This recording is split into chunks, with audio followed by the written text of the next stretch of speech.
तो हमें ईश्वर की जगह क्या बताया बाबा साहब ने? नैतिकता। अब ईश्वर को तो हम नहीं मानते, बुद्ध धर्म में कोई महत्व नहीं है। ऐसे नहीं बोल सकते कि बाबा साहब ने ईश्वर को नकार दिया, ऐसे बोलेंगे तो वो गलत होगा। अपने को बोलना है कि बुद्ध धर्म में ईश्वर का कोई स्थान नहीं है। इंग्लिश में जो लिखा है बुद्ध धर्म में, बाबा साहब ने लिखा है कि belief in God not necessary in धम्मा।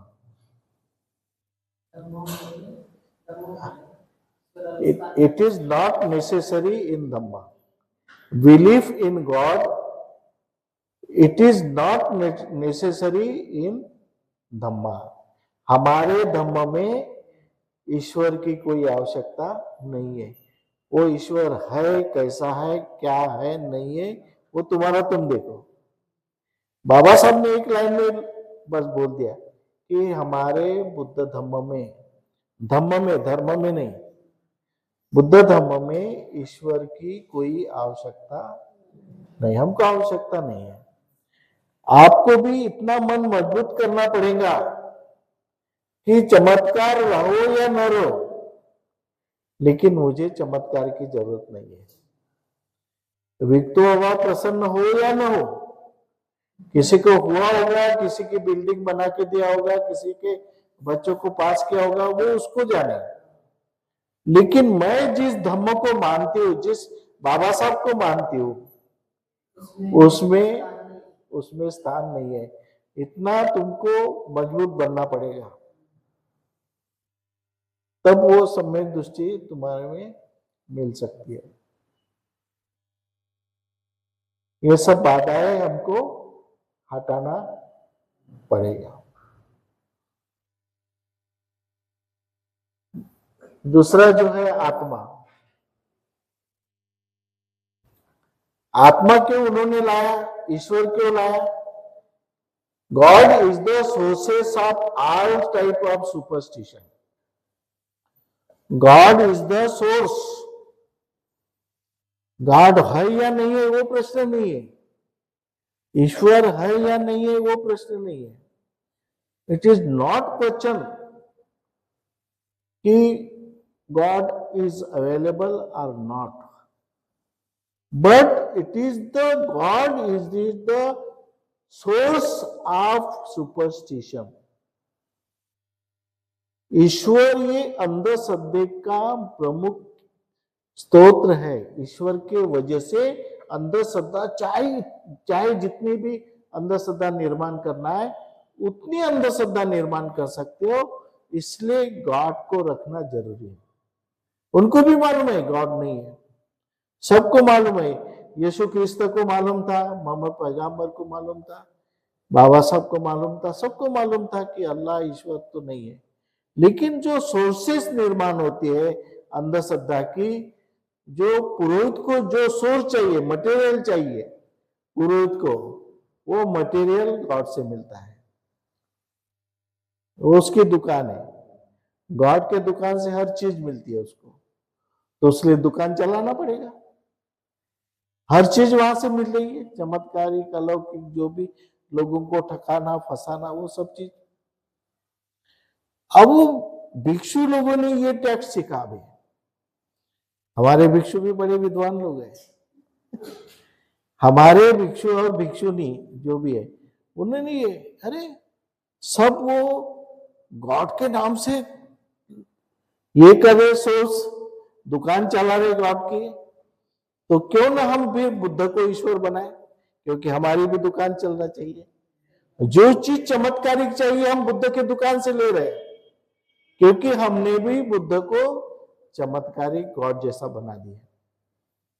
अभी अभी बनाए, पहले नहीं बनाए थे, अभी इतने में पूरे विश्व में बनाया, क्योंकि पूरे विश्व में गॉड नहीं है ही नहीं। जो बुद्धिस्ट राष्ट्र है उसमें बुद्ध ही है, तो दूसरे किसी को बनाएंगे तो बुद्ध को ही बनाए उन्होंने गॉड। भिक्षु ने अब बाहर देशों में से बुद्ध धम्म जैसे श्रीलंका में बुद्ध धम्म है, तो बुद्ध को गॉड बनाया उन्होंने। जो भी चीज लगती है अंधश्रद्धा की, वो बुद्ध से के दुकान से लेते हैं वो। अब उनकी दुकान उन्होंने भारत में भी लाया, वहां उनकी अच्छी दुकान चल रही थी भिक्षुओं की। अब वो भिक्षु ने वो दुकान भारत में भी लाया और भारत में भी बुद्ध को गॉड बना के छोड़ दिए। इसलिए बाबा साहब को हटा दिए, क्योंकि बाबा साहब इनकी दुकान नहीं चलने देंगे, उसका शेटर ही बंद कर देंगे बाबा साहब। तो बाबा साहब को हटाओ, क्योंकि बुद्ध की दुकान चलना चाहिए। ये बड़े खतरनाक चीज है। में सब में दृष्टि नहीं आ रहे तो निराकरण कैसा होगा बताओ।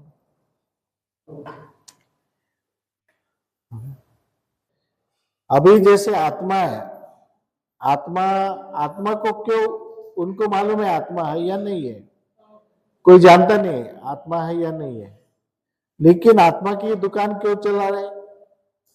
क्योंकि आत्मा से भी उनको अंधश्रद्धा का मटेरियल मिल रहा है। आत्मा it is the source of superstition, soul is the source of superstition.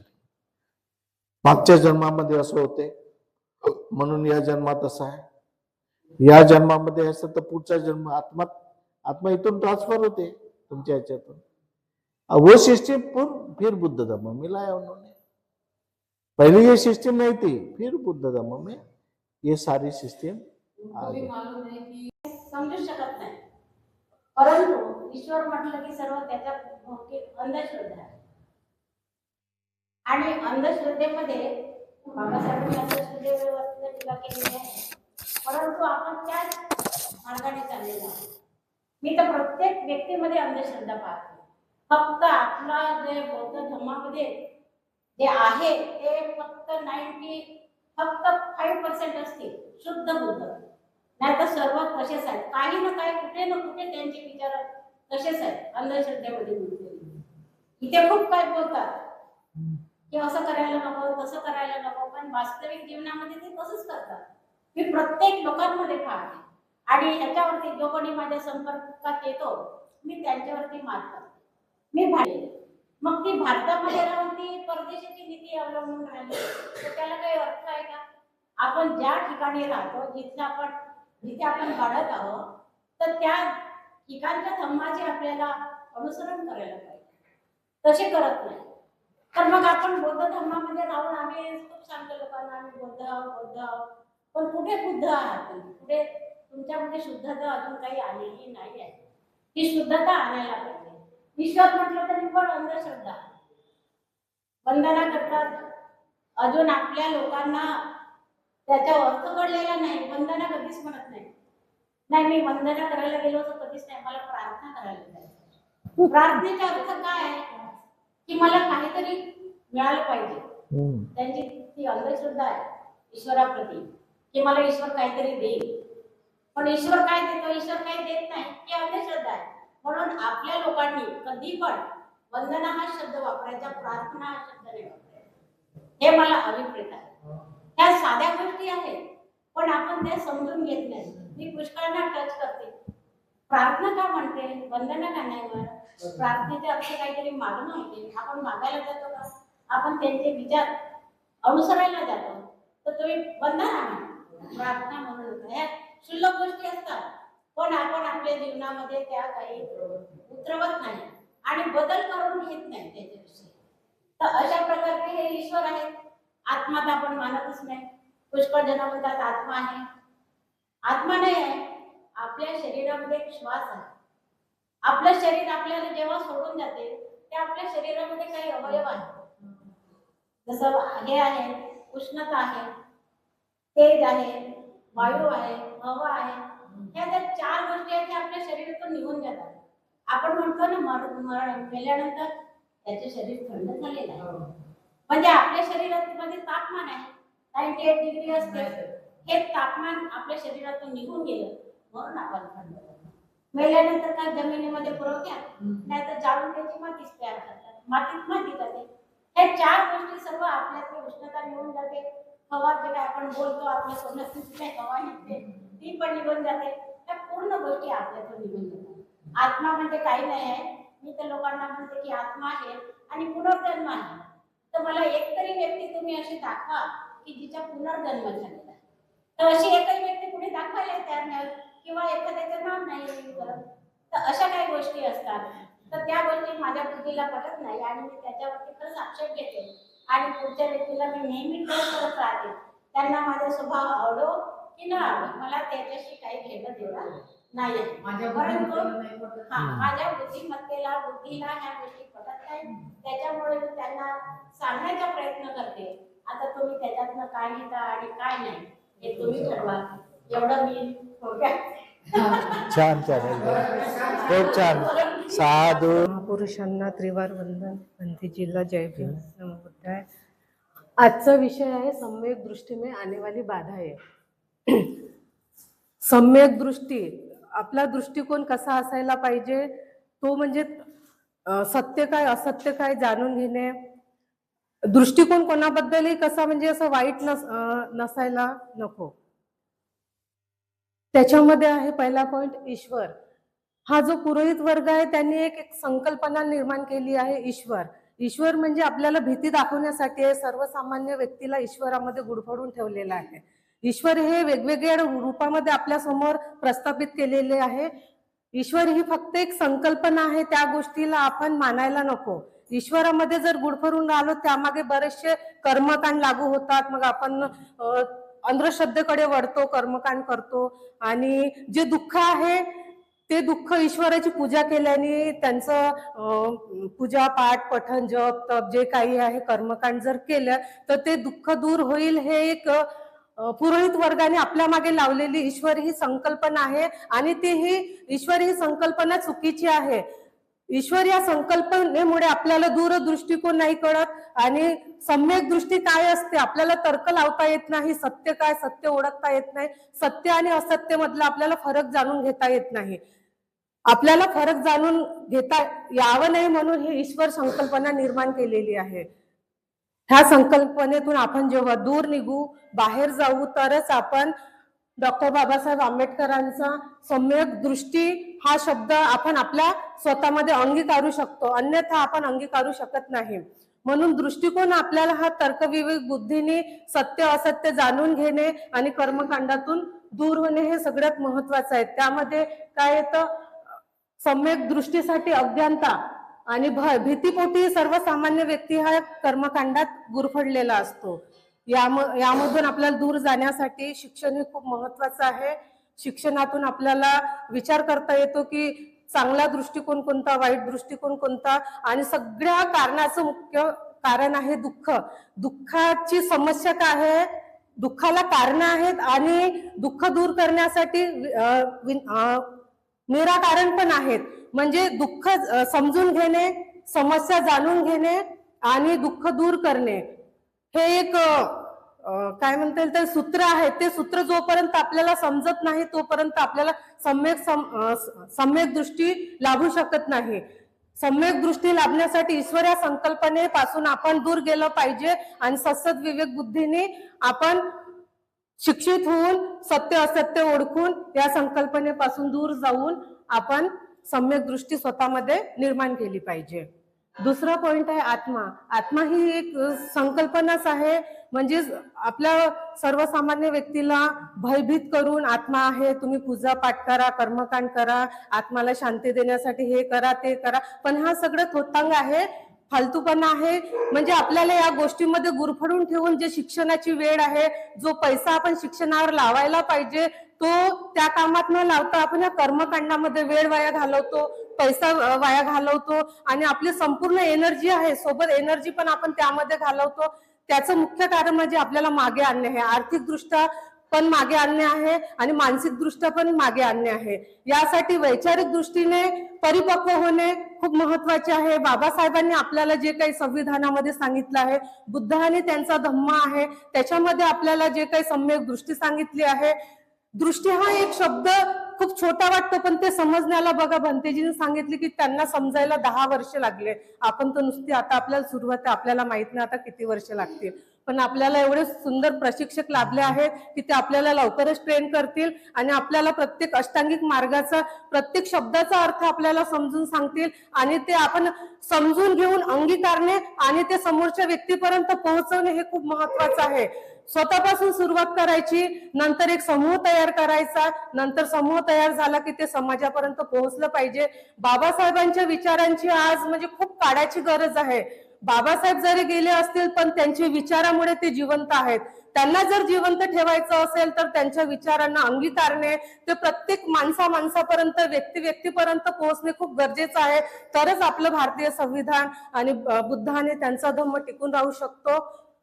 अन्यथा दुसरा पर्याय कुठलाच नाहीये. बाबासाहेबांना समजून घ्या, विचारांना अंगीकारा, ते प्रत्येकापर्यंत प्रचार प्रसार करा आणि एकोप्याने राहा आणि बुद्धाने त्यांचा धम्म भारतीय संविधान वाचवण्यासाठी बाबासाहेबांना समजून घेणे खूप काळाची गरज आहे.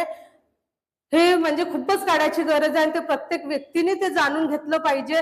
जाणून घेऊन अंगीकारून प्रत्येकाने स्वतःचं एक म्हणजे स्वतःचे कार्य समजून किंवा एक जबाबदारी समजून हे सगळे कार्य समोर नेलं पाहिजे. तरच आपण बाबासाहेबांच्या विचारांना वाचवू शकतो आणि त्यांना विचाराच्या दृष्टिकोनातून आपण जिवंत ठेवू शकतो. त्याशिवाय दुसरा पर्याय नाहीये आणि तो पर्याय आपल्या समोर आताही आहे आणि आपण तो साध्य करूही शकतो आणि तो करायला पाहिजे ही सगळ्यांकडून अपेक्षा आहे.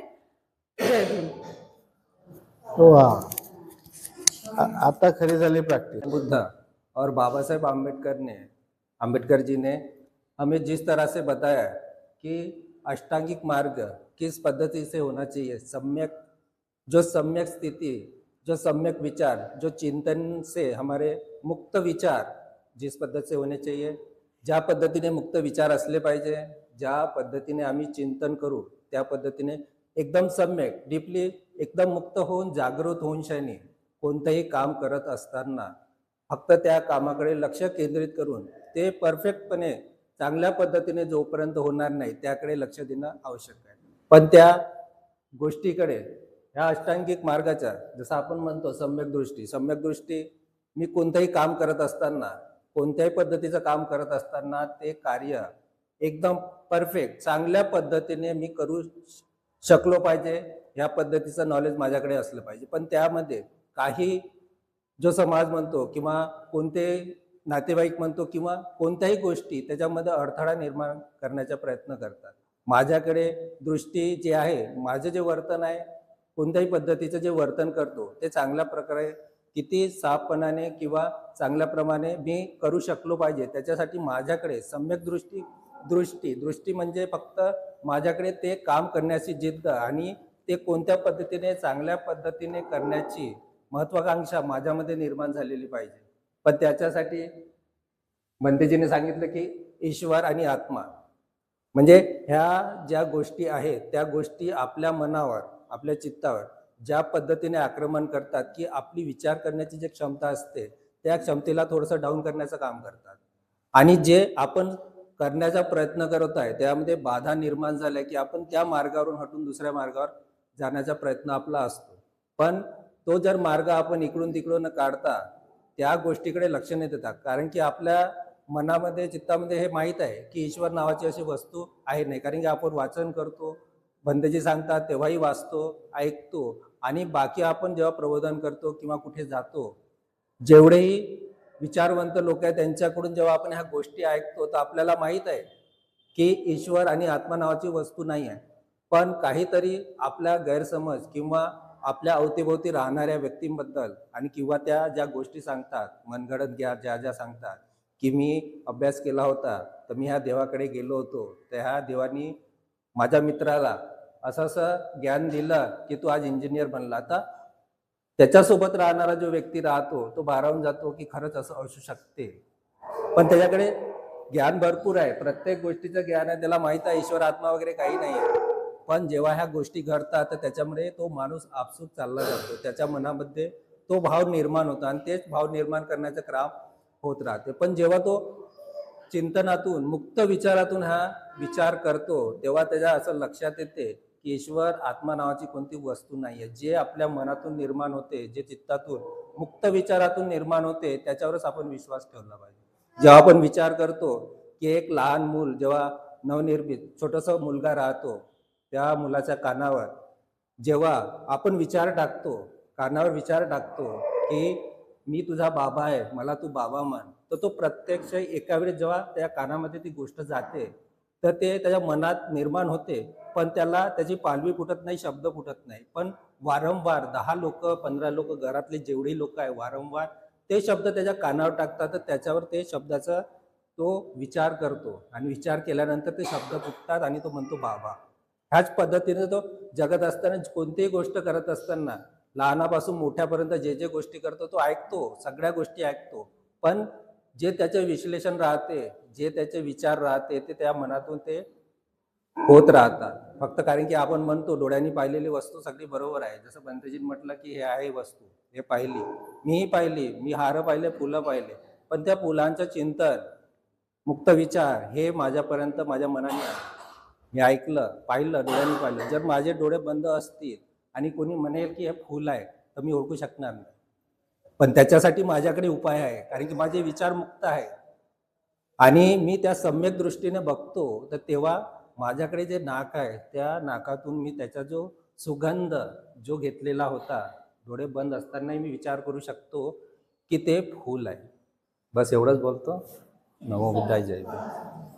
आपल्याला भंतेजींनी सांगितलं आहे की सर्वात प्रथम कुठल्याही गोष्टीचं कोणतं कारण बनते. सम्यक दृष्टीमध्ये मुख्य पॉइंट आहे ईश्वर.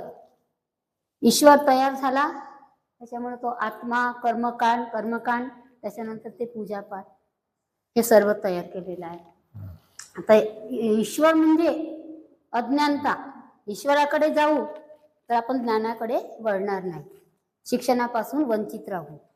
तर ते आहे एक कारण. ते बाबासाहेबांना ते कारण मिळालं आणि त्या कारणाचं निराकरण करण्यासाठी बाबासाहेबांनी संघर्ष केला आणि ते कारणाचं निराकरण म्हणजे बाबासाहेबांनी काढलं, म्हणजे तुम्ही शिका आधी, अज्ञानी न राहता ज्ञानी बना.